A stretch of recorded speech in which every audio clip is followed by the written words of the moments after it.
நிகிதா வணக்கம். கர்நாடகாவின் முதலமைச்சராகிறார் டி.கே. சிவகுமார். துணை முதலமைச்சராக இருந்தவர் தற்போது முதலமைச்சராகிறார். கடந்த சில நாட்களாகவே கர்நாடகாவில் காங்கிரஸில் அரசியல் குழப்பம் என்பது காணப்பட்டு வந்த நிலையில் தற்போது சுமூக முடிவுக்கு வந்திருக்கிறதை பார்க்கின்றோம். அந்த அடிப்படையில் தான் முதலமைச்சராக இருந்த சித்தராமையா தன்னுடைய ராஜினாமா முடிவை அறிவித்திருக்கிறார். அதை தொடர்ந்து நாளைய தினம் கர்நாடகாவினுடைய முதலமைச்சராக டி.கே. சிவகுமார் பதவியேற்க இருக்கிறார் என்று கூறப்படுகிறது.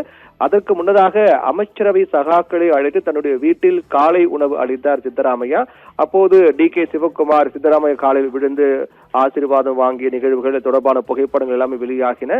இந்நிலையில் தான் அதிகாரப்பூர்வமாக தன்னுடைய ராஜினாமா முடிவை அறிவித்திருக்கிறார் சித்தராமையா. அதைத் தொடர்ந்து நாளைய தினம் பதவியேற்பு நிகழ்வு டி.கே. சிவகுமார் முதலமைச்சராக பதவியேற்கிறார். அதாவது கர்நாடகாவில் கடந்த 2023 காங்கிரஸ் ஆட்சி அமைந்தது. அப்போதுதான் 2023 தேர்தலில் காங்கிரஸ் வெற்றி பெற்று ஆட்சி அமைந்தது.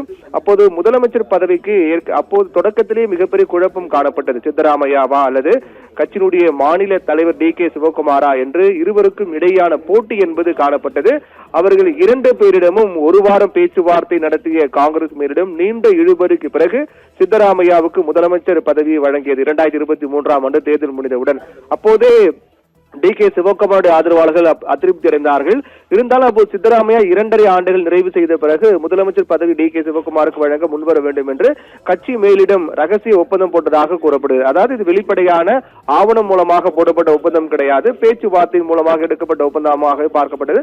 2023 முதலமைச்சராக சித்தராமையா பொறுப்பு பதவியேற்கும் போதே 2.5 ஆண்டுகள் என்று பேசப்பட்டதாக கூறப்படுகிறது. ஆனால் அது எழுத்துப்பூர்வமாக போடப்படவில்லை. அதற்கு பிறகு 2.5 ஆண்டுகளுக்கு பிறகு ஆட்சி தலைமை விட்டுக் கொடுப்பதாக சித்தராமையா சம்மதம் தெரிவித்ததாக சொல்லப்படுகிறது. என்றால் சித்தராமையா முதலமைச்சராக பதவியேற்று கடந்த ஆண்டு, அதாவது 2025 நவம்பர் மாதத்துடன் 2.5 ஆண்டுகள் நிறைவு பெற்றது. அப்போதே காங்கிரஸில் ஒரு உட்கட்சி பிரச்சனை குழப்பம் என்பது காணப்பட்டது. 2.5 ஆண்டுகள் முடிவுற்றது. அப்படி என்றால் டி.கே. சிவகுமார் முதலமைச்சராக போகிறாரா, சித்தராமையா ராஜினாமா செய்ய போகிறாரா என்றெல்லாம் பேசப்பட்டது. அப்போதும் கூட தொடர்ந்து தன்னுடைய பதவியை ராஜினாமா செய்யாமல் சித்தராமையாவை தொடர்ந்து முதலமைச்சராக இருந்து வந்தார். துணை முதலமைச்சர் டி.கே. சிவகுமார் தனக்கு முதலமைச்சர் பதவி வழங்க வேண்டும் என்று திடீரென்று போர்க்கொடி தூக்கினார். 2025 கடந்த ஆண்டு நவம்பர் மாதமே இந்த போர்க்கொடி தூக்கப்பட்டது. அதற்கு பிறகு மீண்டும் சமரச பேச்சுவார்த்தை நடத்தப்பட்டது. இதனால் கர்நாடக அரசியலில் ஒரு உச்சகட்ட பரபரப்பு காணப்பட்டது. டி.கே. சிவகுமாருக்கு ஆதரவாக 40க்கும் மேற்பட்ட சட்டமன்ற உறுப்பினர்கள் அவருக்கு ஆதரவாக குரல் கொடுத்தார்கள்.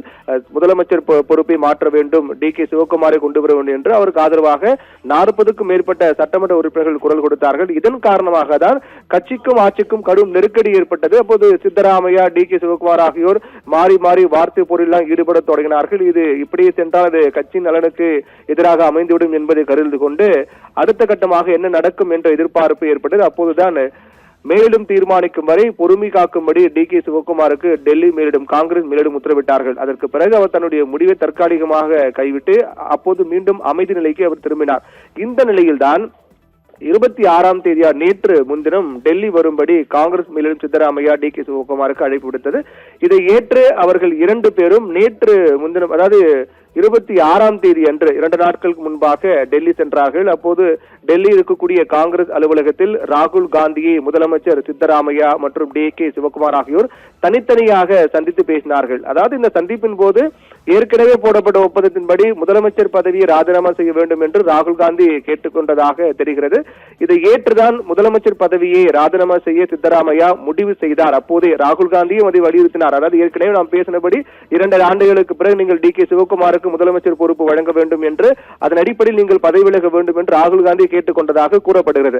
அதற்கு பிறகுதான் சித்தராமையா தன்னுடைய பதவியை ராஜினாமா செய்ய முன்வந்ததாக கூறப்படுகிறது. இந்த நிலையில்தான் கர்நாடக அரசியலில் பரபரப்பு ஏற்பட்டது. இதற்கு மத்தியில் தான் முதலமைச்சர் சித்தராமையா தன்னுடைய ஆதரவு அமைச்சர்கள் எம்எல்ஏக்களுடன் டெல்லியில் இருக்கக்கூடிய இல்லத்தில் கூடி ஆலோசனை நடத்தினார். அப்போது அமைச்சர் உள்ளிட்ட எம்எல்ஏக்கள் அனைவரும் சித்தராமையாவுக்கு ஆதரவாக இருப்பதாக தெரிவித்தார்கள். ஆனால் அவர்தான் ராஜினாமா முடிவில் உறுதியாக இருப்பதாக கூறியதாக தகவல் வெளியானது. இந்த நிலையில்தான் கடந்த 2-3 நாட்களாகவே பரபரப்பாக காணப்பட்டு வந்த நிலையில் இந்த முறை சித்தராமையா தன்னுடைய முடிவை அறிவித்து விட்டார், ராஜினாமா செய்வதாக அறிவித்து விட்டார். இதைத் தொடர்ந்து சித்தராமையா மாநிலங்களவை எம்பியாக வாய்ப்பு இருப்பதாக கூறப்படுகிறது. அதோடு சித்தராமையா மகனுக்கு அமைச்சரவையில் இடம் கொடுப்பதற்கான வாய்ப்பு இருப்பதாகவும் கூறப்படுகிறது. இப்படியாக இந்த பல உட்கட்சி பிரச்சனை சலசலப்புகளுக்கு பிறகு சுமூகமான முடிவு எட்டப்பட்டு சித்தராமையா தன்னுடைய ராஜினாமா முடிவை அறிவித்திருக்கிறார். இதைத் தொடர்ந்துதான் இன்று காலை டி.கே. சிவகுமார் மற்றும் அமைச்சர்கள் உள்ளிட்ட அனைவரும் கலந்து கொண்டு சித்தராமையா இல்லத்தில் காலை உணவு விருந்து வழங்கப்பட்டது. அதில் அனைவரும் கலந்து கொண்டார்கள். அப்போது டி.கே. சிவகுமாரும் சித்தராமையும் பரஸ்பரம் பேசிக் கொண்டார்கள். அந்த புகைப்படங்கள் எல்லாமே வெளியானது. அதைத் தொடர்ந்துதான் சித்தராமையா தன்னுடைய ராஜினாமா முடிவை அறிவித்திருக்கிறார். இதைத் தொடர்ந்து நாளைய தினம் டி.கே. சிவகுமார் கர்நாடகாவின் முதலமைச்சராக பதவியேற்பு நிகழ்வு நடைபெற வாய்ப்பு இருப்பதாக கூறப்படுகின்றது. நிகிதா.